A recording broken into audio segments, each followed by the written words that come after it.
Мен бір зат сұрай жақпан, ассалаумалейкумлер. Мен Қожауыз каналынаман. Қаняза Гүлайым мен. Қожауыз каналы, телеграм каналынан, ютуб каналынан. Егер рұқсат берсеңіз, сіздердің қабылдауыңызды мен түсіре жақпан ютубқа шығаруға кейіншелік. Қазір жүзлеріңіз түсіріп тұрған жоқпан. Егер рұқсат берсеңіз, ана ішке кіргеніңізде жүзлеріңізбен түсіремін. Түсірмейді оларды түсірмеймін. Бұл ешнем жоқ. Болды. Просто айт.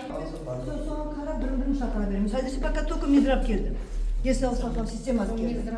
Midrap olsa midrapқа келетіндер келе берсін. Хорошо, бірақ сол менің адамда келсін. Олар білсін. Комитет женщин келсін мәселенде. Соның бәрі келіп бір сұрайық олардан не үшін шешілмей жатыр. Шешу керек қой, мемлекет қой. Жауапкер агентство, уәзірліктер бар. Жауапкер шахслар бар, соң үшін олар шешу керек. Шешілмесе олар әзірме кеше ғана низам қабыл еттік, мемлекеттік системада істейтін адамдар егер мәселені өзінің жұмысын жақсы істемесе, онда жауапкершілікке тартылады деген низамдан қабыл еттік. Соң үшін ендігіден былай басқаша болады сөйлеу бәрібір. Теперь как будто... Ассалаумалейкум, келin.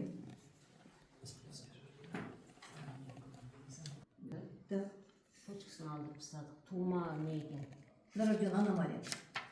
Тума кистасы бар екен, да? Алдырып тастадық. Ағайын туған ақша жинап берді. Қаяқта алдырдыңыз? Ташкентке алдырдық. Қайшы больницадан? Ташмиде. Ташми. Неше жасар күйеуіңіз? 42-ге шықты. Қашан анықланды тума операциясын керек екен? Декабрьде анықланды. Декабрь 25 жылы.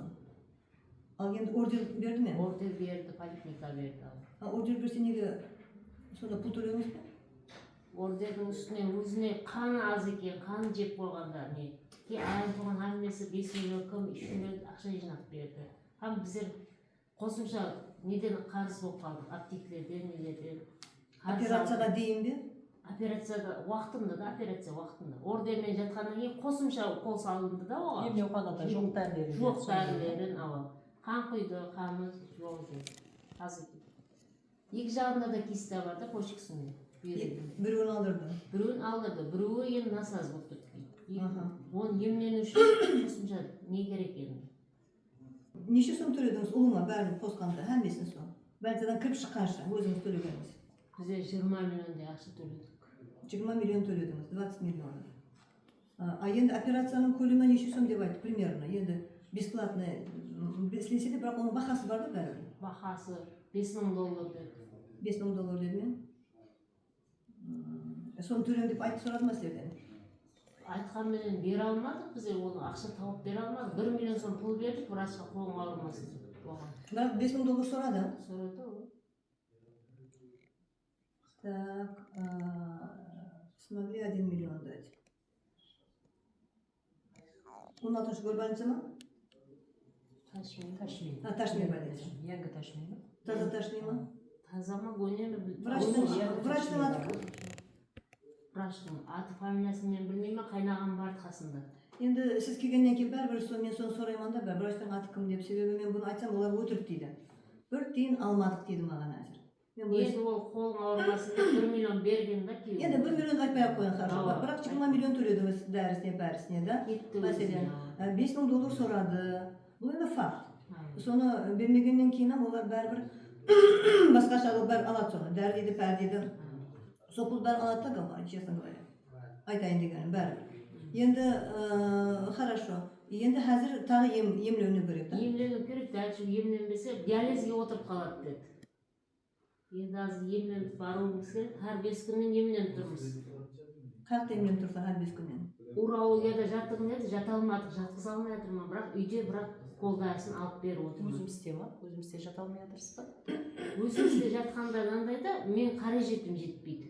Урологияға ордер алып барсаңыз болмай ма? Қарай жеттіңіз, ол не қылмайды, Риз больницада урология бөлімі бар да, соған азыр Ташкент қаласына барып дәулетпенен жіберілді деп отырсыз ғой, электронный ордер. Азыр бияқта да өзіңіздің қазір ордерлердің бәрі жергілікті поликлиникадан болып кетті да. Сол жергілікті өзіңіздің поликлиникаңыздан электронный ордерге кіртіледі.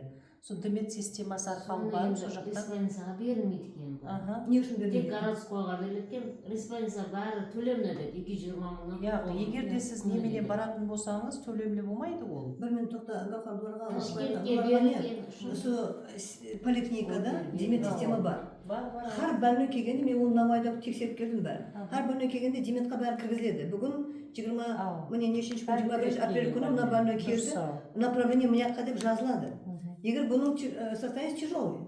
Бұл больной жергілікті нөкістің больницасында емделе алмайды. Бұл респансаға жату керек. Мен айтқан Мураламенна бұяқ өзі ордерге кіртілу мәселесін айтып отырмын несіне. Бірақ қаяқта болуы күн болуы қаттен назар жергілікті поликлиникадан кіреді. Кіреді. Сен әзір қайсы поликлиникаға қарайсың? 8-ші Сол 8-ші поликлиникаға мен не қыламыз, сода өзім уточнить етемін, сөйткенен бәрін Фамилиясы кім беру екен оның? мәселені Бекжан не қыламыз. Бекжаров. Бекчан. Енді мен ойлаймын қазір ертең мен бір уақытымды бөліп барып соны тексеріп көрейік. Сол именно поликлиникада демет системасы қалай істейді мәселен. Енді сол демет системасы дұрыс демейді деген пікір көп, бірақ анық соны бір тексеріп көрейік. Сол жағдай қандай бұл больнойдың не болды, қалай кіргізілді ол. Кейін ол қойылған диагнозы дұрыс па, дұрыс емес пе, кто его знает. Себебі демет системасының президент қарарын оқып көрдім, халықара стандарттағы протоколды енгізін деп қойыпты. Оған жауапкер Жамғарма. Пулды алатын Жамғарма. Оған немножко дұрыс емес кіргізілген. О Жамғарманың бастығы финансист. Ол протокол не екенін білмейді. Ол қалай халықара стандарттағы протокол анықтауы мүмкін.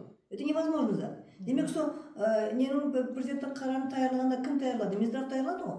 Специально делают неправильно, чтобы потом следы заметать, да? Неисполнимые положения и постановления выходят, да? Мүмкін емес болып қалады, оны орындау. Себебі Жамғарма халықара стандарт алып келу керек, Жамғарма финансист, он не может, соңынан отырады ол. Айтайын деген. Соның үшін бұл жерде ол диагнозы дұрыс па, дұрыс емес пе, қайсы дәрежеде емделу керек, бұл қызға жәрдем беру керек, бұл Құр тексеруден емдеуге есап жоқ баламның. Гаухар ордер беріп Ташкентке не жібермесін. Соны күнменен Ташкентке бірақ 2 рет ордер алып барып қайттым. Бүкіл бардым, сөйтіп не қылды Ташкент? Фамилияңыз кім? Шасының бұтаға шешіп бердім денсаулығын. Қазір не қылыш? Енді комиссионный бір Гаухар, сіз педиатрсыз ғой. Минздравтың атынан комиссионный шешім шығарып, Mesela bu зачетный işini kaç sene? Мені танып келатыр. Емленеміз бе? Будешь лечиться? Басың ауыра ма? Да. Голова болит? Где болит? Не болит? Да? Глаз болит? Ой, панда. Да? Мама, да? С мамой ходишь? Да? Ой, какой хороший мальчик. Чего у тебя болит? Ой, какой хороший. Чего у тебя болит? Расскажи мне. Горячий? Он не пишет, где там, хорошо? Так, осторожно. Хорошо?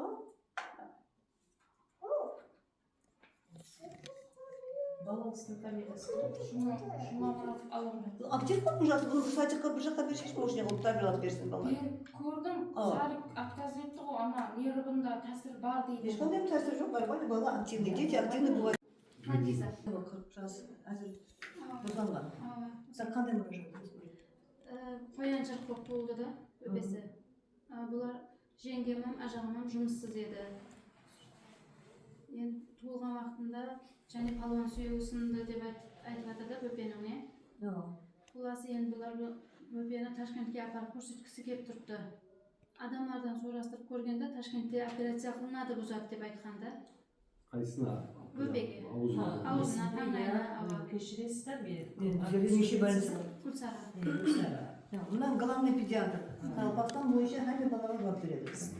Сіздің айтып тұрған мәселеңіз бойынша бізде қазір клиникамызда Мураламенна ол операция істеп тұр. Любой жерде. Клиникада да істейді. Жауалады. Себебі егер де бұяқта болып, егер Ташкент қаласынан қанегелерден шақырып әкеліп беріледі. Сол жақта мен телефоныңызды жазып аламын.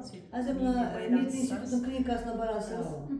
Направление Гаухар апам береді, ордер береді, бесплатно бипул емдеп береді. Хорошо? ешқандай Biz жаққа şu барма. Taşkentке баруымыз керек емес, Ақұдай. Шетелден врачтар келіп Бүгін Ташкенттің врачтары кезекпен келіп жатыр. Мысалы бір келгенде хирургтан келеді, бір келгенде офтальмологтан келеді, соның кезекпен келіп жатыр. әзір даже Германиядан келіп әмес емдеп жатырыпты. Бұларға айтқанда сұрастырса аузына аппарат қойылу керек, сол үшін ертелеу әрекет етіңін деп айтқанда аппарат қойып 2-3 айға ешкім күтіп 3 айлығында істенеді деген бай құласы уақытты өткізбеуге болмайды деп Бірінші айтқанда. дұрыс айтады, бірінші нәубетте ол баланы көріктен өткізіп, бірінші қан гемоглобинін көріп аламыз да баланың. Сөйтіп қан азлығын бәрін көріп алып болғаннан кейін сол жаққа таярлаймыз деген да ол. Бірден бәрі қандай операция болсын, бәрі операцияға емес даярланады ғой, сол да айтып отырған. Енді мына апамның телефонын жазып алып, ертең осы күндері клиника тек бір зданиеда. Мята поликлиникасы мединституты учебно-лабораторный корпус. Ол жерде лаборатория кафедра бар. Сол үшін олар енді оны бөліп алды ғой, ананың филиалы. Басқа юридический адрес. Біздерден шығып, басқа жақтан входын ашып, біздерден оны алып кетсін, хорошо? Себебі бізге ол қарамайды, ол мединституттың проходын қолданып отырыпты. Олардың адамдар өтіп тұрыпты. Ана корпусты біздер бермейміз поликлиниканы. Ол жерде симуляцион центр бар, менің научный орайым бар, бір-екі кафедра бар, лаборатория бар ол жерде. Поликлиника біздерде жоқ, заңда жоқ ол нәрсе. Сол үшін это учебно-лабораторный корпус ол жерде. Ана клиниканы бөліп, входный резиденцияны ашып нетіп алсын, хорошо? 4 этажды, 4 этажды. Бұрынғы ресет болған. Это мединститут емес, ояққа кафедра апарып ертемен сенаттан тексеру жіберемін, как это так? Біріншіден ол ондай қылуға хақысы жоқ еді. Президенттің қарары бойынша совместно Россия менен Россия педиатрический университет пен біздің институттың екі университеттің қоспа клиникасы болды, университетке клиникасы. Оны қалай өтіп алды мен хайрамын, бірақ бұл ешқандай заңға тура келмейді. Егер алған болса, онда входын бәрін өзгертіп, біздерге алақасы жоқ. Біздің входтан пайдаланбасын мединституттың. Өздері вход ашып, охрана бәрін қойсын өздері, как положено, хорошо? Содан бір шешіп алады, сол менен үйде отырып. Это низамсыз нәрсе көп болып жатырды да, как это так? Ол жерде 60% студент жұмыс істеу керек. 60% это студенческий университет ол. Қазір мен сол қуып жіберді. Мен несін бәрін нетіп, арендаға береміз деп жариялап қойыпты деді. Как это так? Көп нәрсе незаконно болып жатырды. Бір сонымен бір көріп, өзіңсен барып, не болып жатыр, бір көріп шығу, низамға аяқта. Низамын көру, низамға тура келмейді. Кадастрды көру. Кадастр бойынша ол бір институттың бір бөлек болып тұрды ол. Деканатындай, буфетіндей бір бөлек болды. Сол үшін оны көру, хорошо? Азамат. Дәулет Мұратов. Тікілендір. 8 апрель күні міне бүгін күнге дейін соттың қарарынан мұрыламай жатырды. Бұл бойынша бұяққа Мип қаяқты, жарып кетіп қалды. зампредтің несіне де бардық. Бір аптадан өтті, тапсырма беріп жіберді министрге. Министрдан тыңламайды, бұяқтан тыңламайды. Оғандай ол қаттан шықты. Енді жақсы, мен жұмысына тікілемей ақ қойдым. Мен одан нетіп жатқан жоқпын. Енді Мен сөздермен бір сұрап едім, менің тапсырмам не болды бұл Мұхаммадовадан сұрап едім, енді міне сонша арзылар тастығын тауып жатырды да, өзіне інзамен қолдайын десе, министр орынбасар прокурорлардың үстінен жазып болды hangi жерге. Енді, я больничный алып кетеді, бір айлап да. Значит, коллективтің ауызбіршілігін бұзушылық, низамсыз әрекетлер, қалбекі документлер, һәм харқыл нарушениялар өз бірін қылған. Низамсыз жұмысқа алынуы, жұмысқа сәйкес келуі коллективтен үйреніп шығылсын. Һәм бұл бойынша директордың естен шара көрілсін деген нені жазып. Өзінің мәселесіне болды, ол директор жұмыстан шығарып отырған сосы? Енді онкогематология бәрі бір жерде болсын деп жатырды. Медраптың қағазы шықты, мерекені қол қойды, һәм нетіп клиникаға көшсін деп. Сол врачлары менен бәрі жаққа барсын деген қағаз шықты. Мен қабыл етемін деп айттым. 2 тар босатып қойдым. 80-50 койка онкогематология. Сол үшін бұлардың мәселесін шешу керек та. Һәм бұлардың бәрі һәм лечение бесплатно болу керек бепул. Ол бойынша низам бар, президенттің қарары да бар. Бұлар бір тиыннан төлемей һәммесін бесплатно өмір бойы емделу керек. Соған имканият беріп қойып, өз бюджетті біздер сенат тастықладық ғой. Соның үшін бұлардың әзір несін естіп, қандай мәселе не болды. Һәм мен ойлаймын, депутат жоғары кеңестен бе бір комиссия болып тексереміз бе комиссияны бәрін. И төлеген пұлардың бәрін өндіру керек врачтың атына, врачқа нетті, кім алған болса. Дәрілерін көріп и так далее, так далее. Слушай вас. Qanday? Gepatitsa bo'yicha bizda Toshkentda Bularda gepatit C, 90% bor gepatit C. Kechagidek bir ikki kunlik Birinchi жазып olayım men. Siz жазып alayım, men aytayınchi. Ana bala kimni qo'ysa? Familiya atosida Berilib bo'ldi bir odamga deb. Biroq men o'chirib kelib turibdi, yozib turibman. Shu yoqda Aysara doktor menda yo'q bo'lgan qayerga xabarlashsa, shu yoqqa xabarlashdi. Minezimizni o'zgarting dedim. Men mutajman, gepatitisi bo'yicha men tekshirdim shart. Negizim ba'ur qatib qoladi balamning dedim. Qayerga barsam olib bordi. Minzirabga zvonib etib so'radim, Minzirab javob bermadi. Jo'xori kengesdan so'randim, Aydos ağa degan zvonib etdi. Gulmira sen bu janjaqqa chiqa bermaysiz. Tavib beramiz order dedi. Сөйтіп жан-жаққа шықпай не қылайын, бір тиын ақшам жоқ. Даже фактор алуға ақшам болмай жатыпты дедім. Пойызда кетіп бара жатырмын. Қуаныш дедім, бір бала звонок етті, әзір сізге номер беремін, бұяқтың номерін берді. Ташкенттен ордер алдым. Жан-жаққа айтқаннан кейін, сен жан-жаққа айтып тастай бересің дәру дейді. Ташкентке барып Ташкентке барып толтырдық бұяқпен бірге. Ордерді. Өкісіне жоқ, бірақ Ташкенттен берді. Жан-жаққа шыққаннан кейін мен жан-жаққа шығалармын. На обследование на гепатит ордер, да? Мен жан-жаққа шығалармын, әр жаққа звонок етіп алармын. Менен басқа бұқаралар не қылады? Қасымда бұяқ тұрды, бұлан гепатит С бар. Анализ тапсыру керек, бірақ бұған ордер жоқ, пұлына тапсырды. Екеуміз біргеміз. Мен жан-жаққа шығып, пәмеге бетім салғаныма ордер бар. Үндемеген бұқараға ордер жоқ. Сол да. Адам алалай ма, я ішіміз қызғаннан Ташкентке барып тапсырып жүрген жоқпыз. Сөйтіп гепатитсі нөкіш шығарып берді, Ташкент шығарып бермеді бұяққа. жоқ. Жоқ деп берді. Нөкіс қате тексеріп тұрыпты, Ташкент жоқ деп беріп қойыпты. Бұл бараман деген жылап барды, өзі еққалады. 100% деді. Баламда 100% не болған. Төлеміне тапсырдың ба? Төлеміне тапсырдым. Төлеміне, частныйда. Вирусологияда. Ордерсіз болғаннан кейін төлеміне де? Институт вирусологияда ма? Familiya saytı yazmasın. Файзиева Мунира. Ташкентке бар ордер алдық сөйтіп. Nökste бар деп берді, да? Нөкіс жоқ деп берді. Нөкісте гепатит бар деді, гепатит С деп берді. Nüksü var dedim gepatitisi. Соңғыштан бұлар онкологияда гепатит емлемейді, да? Біледі жоқ екен. Поэтому вирусология емлесін дейді, инфекционный больница. Олар емлемейді, біздерде права жоқ дейді. Кірен сон алдап жүріпті да бір-біріне, қинап. Сондай да? енді жаңағыдай Өзбекстанда қандай онкогематологиясы бесплатно емлеуге берген бұл. 5 жылға, на 5 лет дали. Еще бюджеттен біздер сон тачықладық, сенаторлар. Бюджеттен онкогематология бесплатно емлесін деп. Еще детям до 22 лет даже. Не только дети, но 22-ге дейін президент қол қойды. Соған дейін емлесін бесплатно. Ташкентке баруымыз проблема, билет алуымыз һәм даже кассадегілер айтады, гематологияның больнойларына ақша жатады ол билетке дейді.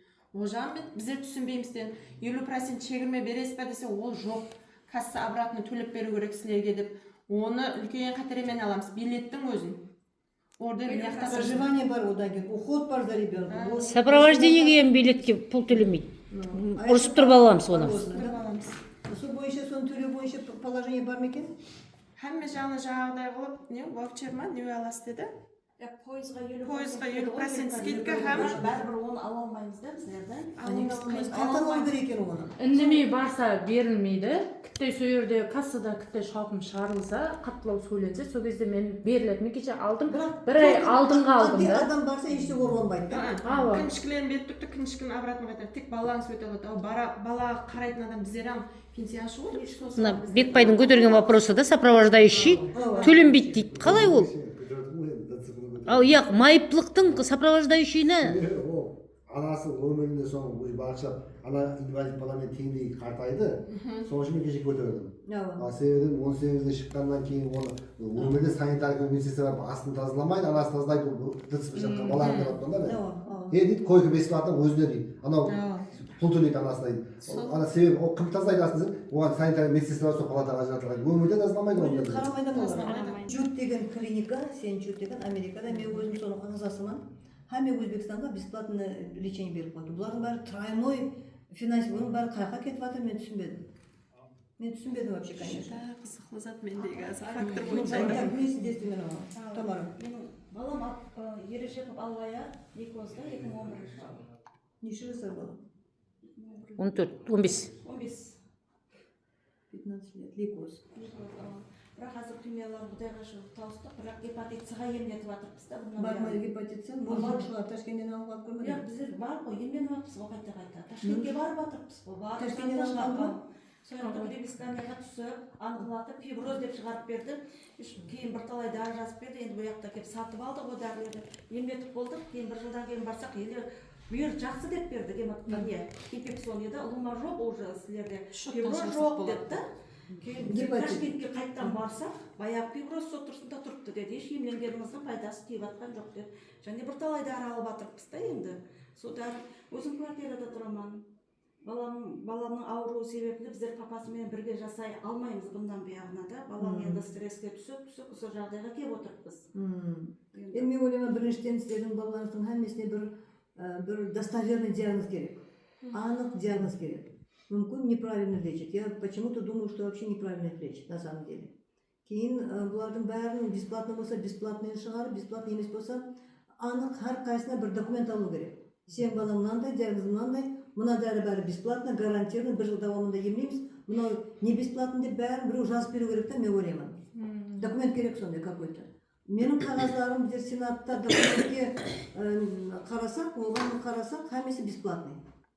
Сен соны, мысалы, качествосын Ташкентке барап. Отыр сөйлесе. Кеше дауылда не болды ма? 59 жыл. 89 жыл. Дауылда шифрымыз құлап қайда тағы Жерден сұрап сөйлесе. Дауыл болғанда забор ма, жайдың шифры ма? Забор. Забордың өзі құлады ма, шифр ма? Шифрдан забор тұрмайды ғой. Шифрдің өзі, забордың бәрі құлады. Жайдың төбесінде шифр емес та? Хорошо, ну не важно. Соған жерден сұрап келдің бе? Бұған қандай жерден тұрамыз? Қайсы махалледе тұрады? Қожеліде тұрамын. Ijtimoiy reyestrda barisiz bor. Uyda necha odam turasiz? Ukam ikkovimiz turamiz da tek. Papamiz qaytib bo'lib qolgan. Anasi qaytib bo'ldi. Ular bilan bilan Sizga ko'mib borib so'zlab qaytib tikib qatarib berib, so'ng jardam berib qatarib qo'yganlikka. Endi безопасность shu ғой, endi qolishdi. Endi amis ashib turibdi deb aytib berdi. Qo'ng'islar ham qo'llaysiz ekanda ulardan. Zamakini bir aytib qo'ying hozir satsani. Avvalroq sudda adam bo'lib kelib nega hokimiyatga Maxanqonga aytdingmi? So'rga tushib ketdingmi? Sen Maxanqonga bar ayt, so'rga tushirsin. Sen hokimga aytib, zamakimga aytib, niyet beruvga jardam beramiz, yaxshimi? Alilaga salom alaykum. Suratni menga ber. Telegramma. Oralarında bu sekanımız kavla uçlar dedi. Oralarında kavla uçlar bizlerde. Söyle sizin hareketli köşe gibi zaten atanası ayıp olan oldu. Kaç kişi? Dağında yayında kişiler mesela koşaklar zamanlarda uçup geliyor. Firuz köşesi 67. Firuz köşesi de geliyor. 67. Zaman olsa geldi. Ön kaynaktan gelişim. Олар келгеннен кейін жанені маған айтатын кейін маған менің немеде жазып қой орған мен помощь жәрдем беріп Ұлыма бір нені қолдай жаққан мен жүрдік сертификат бойынша оралады. Үлкен қазір бір жылдан бері 24 жыл шықты, сізге көрсеттім жаңа меніне жауап. Бұл жердегі көп нарушениелер болып жатыр. Енді Малака ашырыш деп айтылады өзбекшесінде. Қарғын ақшасын қазір бердіңіз. Ауа. Әлме Өзбекстан бойынша мектеп директорлары, бала бақша заведующийлары барып тапсырылады. Менеджер болуш. Сертификат алу үшін. Ауа. Енді бұл жерде бір қызық жері бар. Менде сұрау, большой сұрау. Минздрав менеджерлік сертификат көрмедім. Министерствода да жоқ врачларға. Бұндай мәжбүри алуда. Кейін транспортта. Ты считаешь, что это незаконно? Да, транспорт министрлігінде жоқ, құрылыс министрлігінде жоқ, тек білімлендіруде бар. Бұлар ана жаңа қарардыға... Это руководители детских садов, да? Ауа, мектептердегі. И школы, директора школ. Енді бірінші барғанда действующий болады болмаса, әмелдегі жаңа нелер мектеп директорлары ham заведующийлар Это Вазир Mahkamasi қарар екен ғой, ПКМ ғой. бипул барады. Негізі руководитель менеджер хамы жерге тең болу керек та? Тең болғанда енді бұның несін айтты, структурасын. Қызық жері бір ай оқытады. Бір айдың ішінде ол талапқа жауап бермесе, тест пен презентациясын тапсырмаса, болды, жұмыстан босатыла береді. Енді Өзбекстан көлемінде неше мектеп директоры бар, неше заведующий бар. Соның жартысы менеджерлік оқып тұрып, оның 10% тапсырса, қанша текучий кадр болады? Мысалға, текучий кадр деген саясаттан бар, политика бұрын бар еді. Яғни бір жерден, бір тараудан, бір айдың ішінде пәлен кадр деген көрсеткіш төмен болса, олам жақсы емес. Енді бұл жерде бір ай оқытқанда, енді бір жерде қызық жері гәп тілді емес, мемлекеттік тіл, өзбек тілін тән аламыз табиғи жерде. Бірақ терминаларды, арнаулы сөздерінде көп адамдар түсінбей қалады бірінші барғанда. Мысалға да болады ғой арнаулы сөз. Енді тақта көпірден барсын, Мойнақтан барсын, ол түсіну қиын болады. Өзбекше күнде сөйлесіп тұрған жоқ. Бұлар не қылады? 15 минут мысалға какой-то определенное время бар презентацияға. Электронный доскада істейді. Электронный доска, пожалуйста, әрбір мектепке, әрбір классқа беріп қойсын. Олар үйренсін сода жұмыс. Сол мұғалімде, директорда практика болсын, соны істейді ғой. Заведующийларда. Біріншіден біздерде әмелде электрон доскалар жоқ орынларда, бірақ олар электрон доскадан презентация қылып сұрайды. Енді ол жерде әр іркіліп, мысалы 10 минут іште адам іркіледі, мысалы өзбекше вариантын тауып тұрады, іздеп та миынан. Сол уақытта минус қайта береді бал, іркілген сайын. Енді тест бар, екінші басқышы. Тестте қызық жері көбісі логический сұраулар, логикалық. Руководительге логиканың не керегі бар да?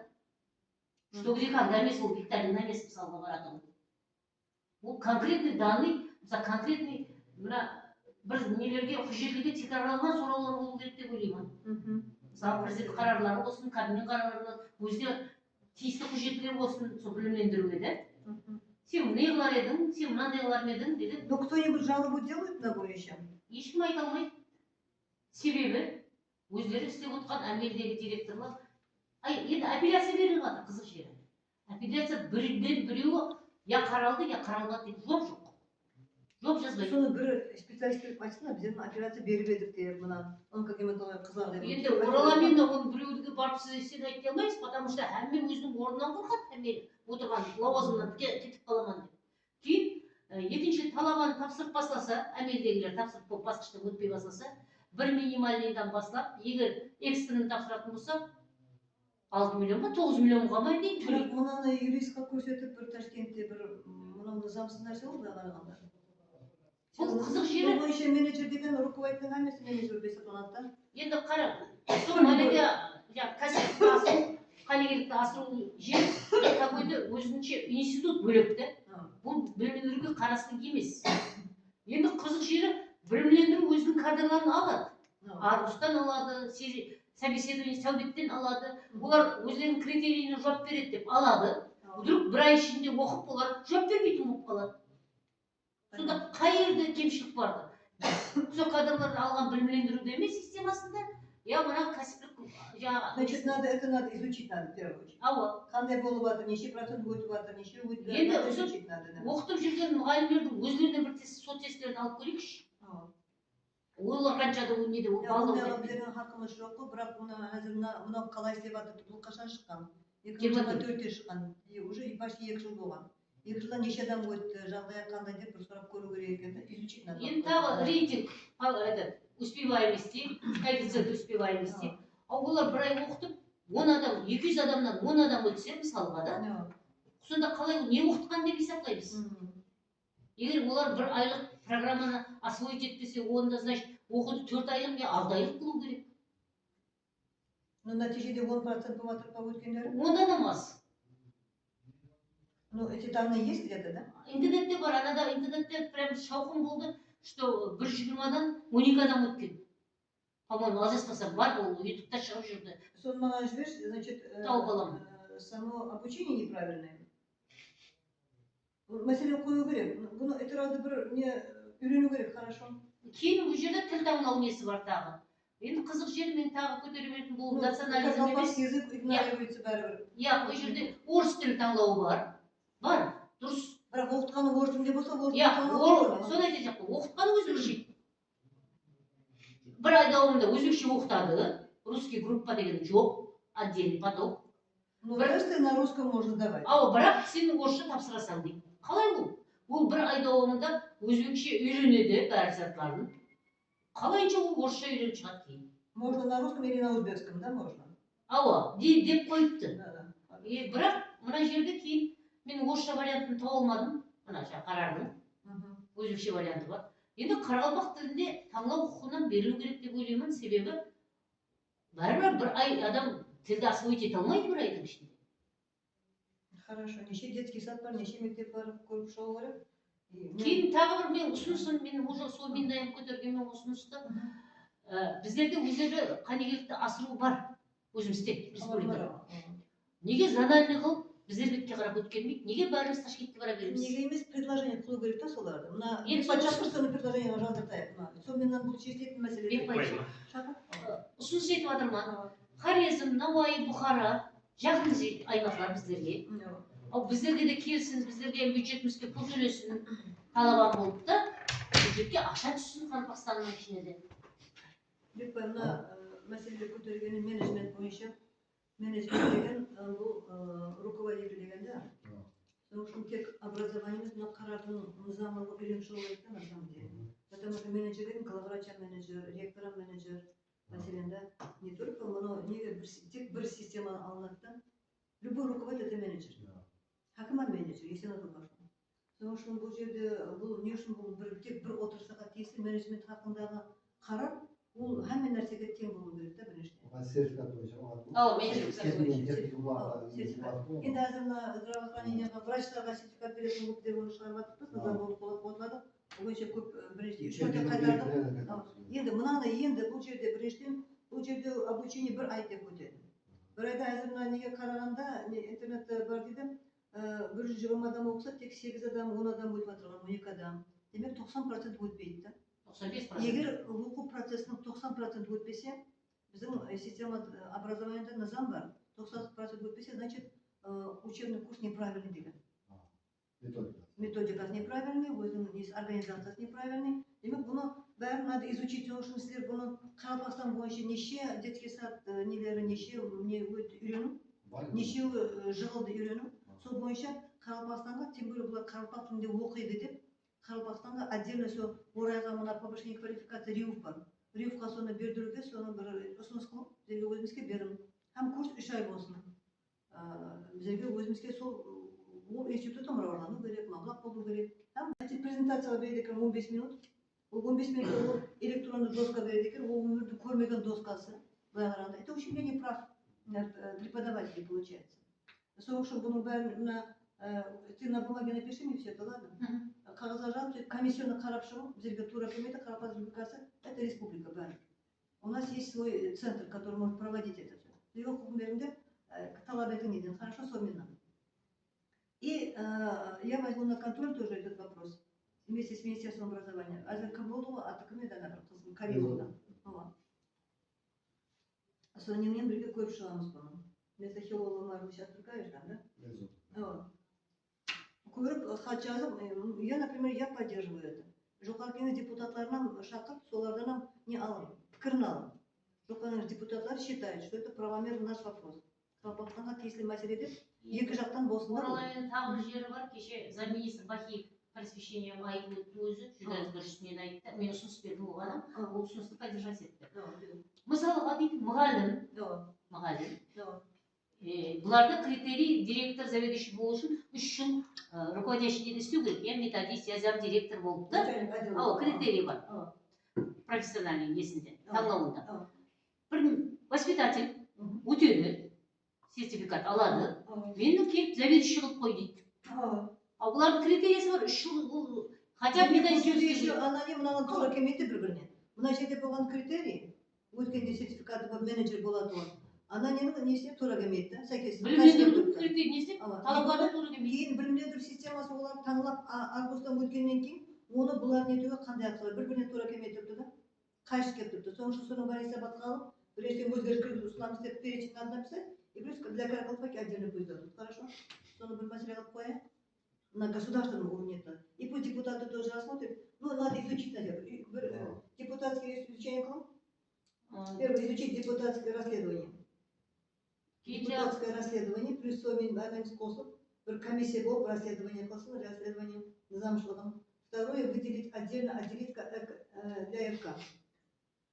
Кейін қарарда жазылып қойыпты онлайн.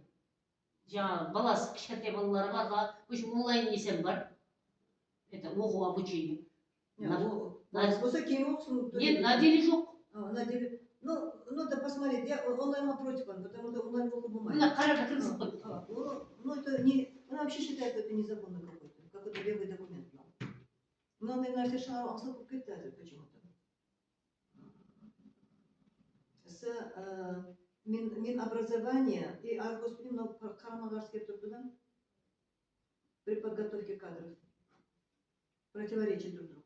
Конфликт интересов бар, да? Противоречия бар. Потому что наверное, изучение кылып, по РК изучите. Вы больше Ферганайм көтерді, Намалганам көтерді, біздер уже сенатта достаточно не бар, повышение квалификации. Все понимают этот вопрос. Бар мәселе. И сирам көтерсеңіз, мы можем мынаның замышлығын көріп шығын деп, мен мынаны юристқа берсем, сенаторский юристтің қиын не біздерде? 5 минут шалып береді, но не запомните. Менің юридический образованием жоқ, бірақ мен өзім бұл жерде кемшіліктерді көріп отырмын. Законность постановления. Какая? Под вопросом Кайман возьмет изучить. Бірақ мен бұны жаза алмаймын, біреу маған жазу керек, біреу маған жазу керек. Мынаны рабочий группа неткеннен кейін бұны нет шығасыз, үйреніп, мынаның замшылығын үйреніп шығын деп сенатқа хат жазсаңыз болады да? Хорошо. Мына кәмін нәрсе қайшы келіп тұрды да? Егер оны уже мен просто кадрды таярлап аргоста өткеннен кейін, никто не имеет права его нетігі байлаған. Болмаса олар сол неден өткен адамды алсын. Но мына курстың өзі бір айлық курс ничего не означает. Өзінің заң бойынша өзі не бар? Оқудың повышение квалификации деген 700 сағат болу керек, между прочим. Ондай менеджерский курс. Менеджер деген это должность. Это новые навыки. Новые должности. Не должность, а новые навыки. 300 сағат көреді, да? Ең кемінде 4 ай оқу керек. Сен мәселен простой врач, хирург боламын деп, ол 6 ай оқу керек. Сондай да бұл. Это новый навык какой-то, менеджер деген. Это білім. Кейін жаңағы тест сұрауларында бұлардың модулі бар. Бұлардың системасында модулі немен өтеді. Модульден почти жоқ есабы сұраулар. Тек айтатын логический сұраулар болған. Ну, это качествосын комиссияны көріп шығу керек, это не имеем права ондай қылуға. Потому что бұл жерде это уже олар тасирланған болады, комиссияны қол қойған болады, это совсем другой вопрос. Курс 1 месяц, это 1 месяц вопрос, под вопросом. Это переобучение. Но не повышение квалификации, но оқу переобучение. Это стажировка. Екеуінде 4 ай болу керек. Оралайда переобучение лауазымына тәсір етпеу керек істеп отырған адамның, әмелдегінің. Мынадан өтпесе жұмыстан алған. Енді менеджер деген зат, егер ол болса, она может подать на конкурс куда-то. Менің сондай диплом бар, мен жұмыс істеуге ақым бар деген. Дает право на менеджмент, но снимать, ну это... Әмелдегі адамды қалай алып тастайды жұмыстан, мынадан өтпедім деп. Бұлан бір курсы повышения да изат емес пе? Не курс, это какое-то непонятное что. Курсы повышения бұндай болмайды. Курсы повышения, мәселен, педагог болса педагогический болады. Мысалға деп атпадым. Но мынау это непонятно, но переобучение несі, манасы, но іші ондай емес, да? Бір-біріне сәйкес келмейді, да? Мейлі сертификат алғаннан кейін қосымша үстеме шығады дейді да 50% бекбай. Мейлі алмай-ақ қойсын. Разы болса адам не? Сертификатта өте алмады ма? Мейлі үйренейік бірінші. Үстеме алмай-ақ қойсын. Қанекеден пікірлерін сұрайық, хорошо? Давайте изучим это по Каракалпаке. Екінші 799 неше мектеп бар, біздерде? Неше детский сад бар? 726 мектеп бар. 496 бақша бар. Ондан көп шығар, нешеуі өтті, қалай болды? И содан кейін пікір болады, хорошо? Еще какой? кейтеринг бойынша. Кетринг, да. Тағамнаманы көтерсеңіз, мен бір вопрос. Жоқ затты сертификатты, жоқ затты тендерге қатынастырып, біріншіден кейтерингтің неше жылдан бері бізде де Қарақастанда аутсорсинг. Кейтеринг. Хорошо. Это в школах диплом школа, да. Президент тәжірибесі. 4 сентябрьдан берілген уақытын есе алмаймын. 4 сентябрьдан уже болу керек. Неге өтір Ташкентте ушу тағамынан тастиклау, яғни шіркеулестіру процесі созылады. Бұлар июлда уж беру керек. Бұлар августта баслап, сентябрьде тастиклайды, сентябрьде тендерге қойылады, құласы сентябрь кетеді өтіп. Енді кеше жақында естім, 168 миллиард екен. 9 айға тендер біздерде бейпіл ауқаттандыру сумасы Қарақалпақстанда 168 миллиард Қарақалпақстанның бюджетінен. Республикалықта. Бұл Қарақалпақстан үшін азғантай ақша емес деп ойлаймын. 9 айға ма? 9 айға оқу жылына да. Соның бір айы қап қояды сентябрьде. Былтырғы ма? 2025-те ме бұл? Ауа. Октябрьден бастап беріп бастайды. Октябрьден беріп бастағанда тендер болып жатырыпты, сертификат жоқ. Өнімді Юсупалиев Ташкент СЭС, Өзбекстан СЭС тасиқлап береді. Өзбекстан тасиқлап шығарылмаған өнімді. Жоқ. Ол өнім ұлыма жоқ. Енді қазір Қарақалпақстан сонда тағамнаманы өзгерте алмайды, Қарақалпақстан мен Өзбекстан. Өзбекстаннан, Хорезмнен кешіресіз Қарақалпақстан. Енді қарасаңыз, тағамнамаға өзгеріс жоқ. Октябрьден бастап балалар басқа зат алып отыр. Я знаю, мен ойдан барып көріп келдім. Бракераж комиссия соған қол қойып отыр, әмме мектепте. Жаңа 756 мектепті, 756 мектепті сол жағдай. Соңғы мен өзім кеше көрдім. Ішінде булочканың ішінде аяқы жоқ жазған. Ана сүтінің тетрапак болу керек, картон болу керек. Оламы жоқ. Соның үшін баклажка, пластик деген ішінде микропластик, это токсин, бұл токсик морда. Енді әме атаны айтып жатырды, балаларды ішіп өтіп жатырды. Соның үшін бұл нәрсені әзір мына жалобаны сіз письменно жазып беру маған, потому что я не все могу правильно записать. Но в целом я тоже согласна. Изучить надо. Неше мектеп қалай не болды, қанша не бәрін. Давайте изучить по Қарақалпаққа, өзіміздің пікірімізді айтады. Депутатский надзорға алым, депутатский группа түсіп, СОМИН, депутатский, социальный агентство бәрі кірсін, санэпидстанция кірсін ішіне. Сөйтіп, общественный назарат, государственный, депутатский назарат. Ішіне блогерлардан кірсін и средства массовой информации кірсін. Соны расследование қояды, давайте.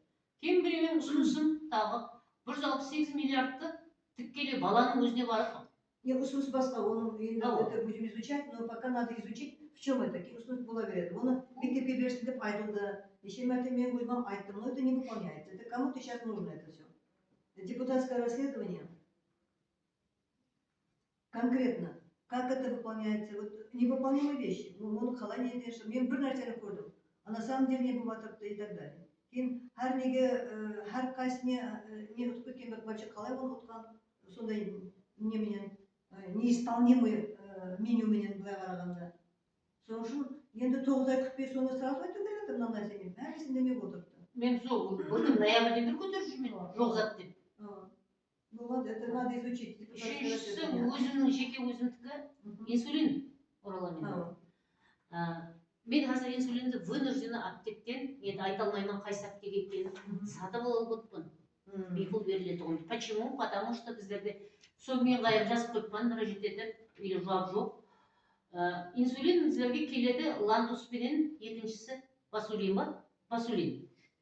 Қалесең басулинді алып, лантус бере алмаймыз, потому что 25 жасқа дейін берілеміз. Ташкентте сөйтіп келді біздерге дейді. 25 жасқа дейін берілсін деп. Ал содан үлкен жастағылар не қылады сонда? Барын жүкіреді. Қағазын көрсет деп айтпадыңыз ба? Қағаз бар екен, Минздравда бар екен. Енді бұл жерде қызық жері, мысалы маған басулин тәсір етпейді маған. Это су алғанымен тең дейді. Сонда біздер не қыламыз, сама өзіміздің өмірімізді как подобный лаборатория. Ваше предложение внести 25, она не қарарды көтеріп 25-ке дейінді, соның лаборатория кролик болады. Всем больным сахарным диабетінде кіргізіп өрті, независимо от возраста деп. Соны тоже изучить надо вопрос. Я бұяқтан кейін бұлады заявка берген тек инсулин деп береді. Атларын жазбайды екен. Атын жазып беру керек. Заявка от Минздрава неправильная. Точно так же заявка на фактор 9-дан қоспай береді Минздравтан. А нәрсе на самом деле работает Минздрав неправильно, да? Ал мысалы біздер медкартамызда бар, қандай не инсулин алып жүргенімізді. Соның статистикасын жүргізіп, 3109 адамның инсулин зависимый адамның 1000 мынандай инсулин алады, 500 мынандай алады деп сөйтіп заявка берсін. Или заменяющий қазір басулин действительно мне не действует.